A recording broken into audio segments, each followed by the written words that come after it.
सरकारले एउटा तयारी पनि अगाडि बढाइसक्यो, अब निर्वाचन आयोगले अर्को तयारी बढाइसक्यो भने पछाडि फेरि संसद न्युताउने अनि सर्वदलीय सरकार बनाउने, अनि त्यो सरकारले चाहिँ तपाईले भनेका एजेन्डा पूरा गर्ने भन्ने कुरा गर्दा फेरि अर्को किसिमको विद्रोह हुने, झन् लथालिङ्ग हुने अवस्था हुँदैन। केही पनि विद्रोह हुँदैन, विद्रोह गर्ने मान्छे नै छैनन् यो देशमा।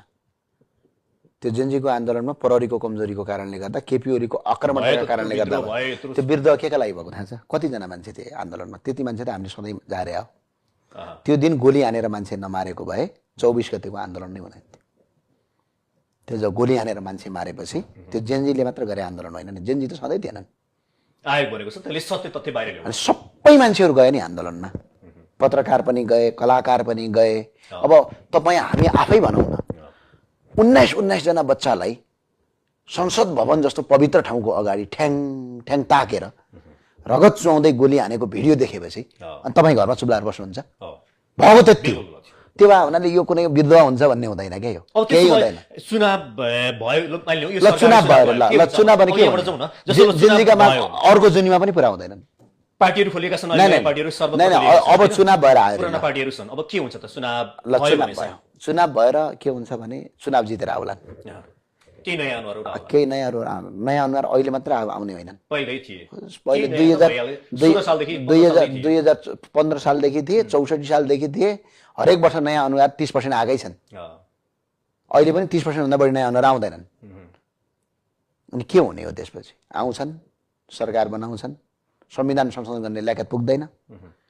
अब कानुनी बाटोमा जाने हो भने त 72 को संविधान मानेर जाने हो भने त 184 जना सांसद हुनुपर्छ संविधान संशोधन गर्नलाई। त्यति भोट कसैको पनि आउँदैन। अनि ल भन्नु न, अनि आउँछन्, त्यतिकै मन्त्री हुन्छन्, काटो। तर जेनजीको एउटा टिमले त भनिरहेको छ कि संविधान संशोधन नहुने हो भने चुनाव हुँदैन, हुन दिइँदैन। बस त्यो कुरा सही हो, फेरि त्यसको समर्थनमा छु म। त्यो त सुदन गुरुङले भनेको हो त। ल राइट छ, त्यो कुरा यदि ठिक छ भने साथी त्यसैमा जानुपर्छ, काका त्यसैमा जानुपर्छ, दाइ भन्नुहोस् न, आदरणीय दाइ त्यसैमा जानुपर्छ होइन? त्यो कुरा राइट छ। संविधान संशोधन नगरिकन चुनावमा जानु हुँदैन। नत्र भने त केही पनि पुरा हुँदैन। जस्तै संसदीय अभ्यासको कुरा गरौँ न, म त 3 वर्ष भन्दा संसदमा अभ्यास गरेको। अब के छ भने कतिसम्म मिस्टेक गरेर रामचन्द्र पौडेलले झुक्काइदिए बिचरा त्यो सुदन गुरुङलाई। म सुदन गुरुङजीलाई बिचरा भन्छु, किनभने त्यो ज्ञान स्यान अलिकति उहाँले, अब उहाँ सडकको मान्छे हो, आई रेस्पेक्ट यु। त्यसमा सडकमा काम गर्ने, दौडिने, खटिने, दुनियाँ गर्ने, दुःख गर्ने, हिजो दुःखी पीडितलाई सहयोग गर्ने, त्यो कुरामा पुरै राम्रो छ। तर उनीसँग संविधान ज्ञान त रहेनछ, कानुनी ज्ञान त शून्य देखियो। अनि रामचन्द्र पौडेलले राष्ट्रपतिले चाहिँ लुडु गराएर डल्डल बनाएर डल्लो बनाएर फ्याँकिदिए। सुशीला कार्कीलाई प्रधानमन्त्री हुनुहुन्थ्यो। अब एउटा वकिल, सामान्य वकिल, एउटा वकालतमा तपाईँको बिचरा महान्यायाधिवक्ता श्रीमती बनाउन पाइन भन्दै केपी ओलीका विरुद्ध मुद्दा हाल्दै हिँडे होइन ओम प्रकाश अर्याल? उहाँको श्रीमतीलाई महान्यायाधिवक्ता बनाउन नदिएका कारणले गर्दा एमालेसँग विरोध गरे होइन नि त? उहाँ त एमालेकै कार्यकर्ता हो त, अहिलेको गृहमन्त्री। त्यो त ल एकछिन भन्नुहोस्। अनि त्यो सामान्य वकिल देशको गृहमन्त्री बन्न पाइहाल्छ होइन? अब एउटा प्रधान न्यायाधीशबाट घर मजाले आनन्दले सुतेर बसे आमै देशको प्रधानमन्त्री बन्न पाएकी छन्। यिनलाई त जसरी पनि हुनु छ। अनि बिचरा त्यो सुदन गुरुङलाई गुडु गुडु गुडु गुडु गुडु गरेर आएर तपाईँको मट्याङ्ग्रोलाई खेलाएर फाल्दे। अब केसम्म बुझेनन् त्यो कुरा? जस्तै उदाहरणको लागि ल अहिले चुनाव भयो, चुनावबाट हामीले जितेर आयौँ, 184 जना सांसदै जित्यौँ रे, नयाँ पार्टी र नयाँ जेनजी साथीहरू मिलेर।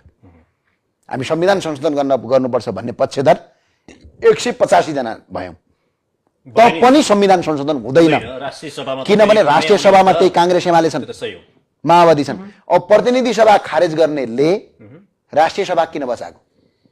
त्यति पनि बुझेनन् क्या यिनीहरू। राष्ट्रिय सभामा त स्थानीय तहका र प्रदेश यो भन्दाखेरि ज्ञानेन्द्र साई धेरै जान्ने भयो भन्लान् होइन? तर वास्तविक कुरो ल भन्नुहोस् त, 185 जना सांसद जितेर अब गयो यो फागुन 21 मा चुनाव भएर, हामीले संविधान संशोधन गर्यौं, प्रतिनिधि सभाले राष्ट्रिय सभामा पेश गर्यौं भने राष्ट्रिय सभाले पारित गर्दिदैन। किन गर्छ? कांग्रेस छ, एमाले छ, माओवादी छ, मधेसवादी दलहरु छ, तिनीहरूले किन गर्छ?